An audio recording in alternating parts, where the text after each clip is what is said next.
AP మండలో అధికార ప్రతిపక్షాల మధ్య మాటల యుద్ధం జరిగింది. మంత్రి అచ్చెన్నాయుడు, ప్రతిపక్ష నేత బొత్స సత్యనారాయణ మధ్య డైలాగ్ వార్ నడిచింది.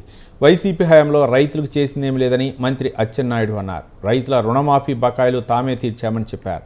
తాము ఇచ్చిన బాండ్లకు వైసీపీ ఎందుకు డబ్బు ఇవ్వలేదని ప్రశ్నించారు. రైతులకు 2 సార్లు రుణమాఫీ చేశాం, 3వ సారి బాండ్లు ఇచ్చామని చెప్పారు. ఇప్పుడు మీరేం చెప్పారు? 43 లక్షల మందికి వచ్చి కేంద్ర ప్రభుత్వం ఇస్తున్న ఏదైతే కిసాన్ ఇస్తున్నారు అది కాకుండా ఇంకో 10 లక్షల మంది ఉన్నారు.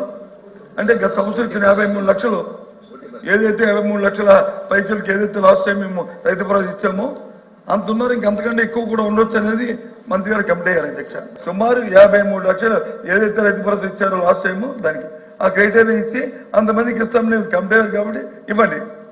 దానికి తగ్గట్టు బడ్జెట్లో వచ్చి కేటాయింపులు దాన్ని ఏ రకంగా సేకరించుకుని ఇవ్వండి. మాకే అభ్యంతరలే, ఇవ్వండి. ఇవ్వాలనే కోరిక, ఇవ్వాలనే మా డిమాండ్. ఈ ప్రభుత్వానికి రైతుల పట్ల చిత్తశుద్ధి లేదు, రైతుల పట్ల న్యాయం చేయడానికి వాళ్ళకి నమ్మకం లేదు.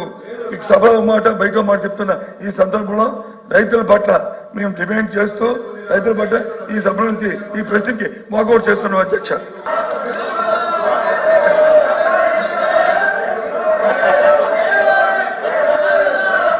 నేను చాలా స్పష్టంగా 2019 నుంచి 24 వరకు 1 సెంటు భూమైనా మీరు సాయిల్ టెస్టింగ్ చేశారని అడిగాను. అధ్యక్ష, లేదు మేము చేశామంటే అది కూడా ఆన్సర్ లేదు.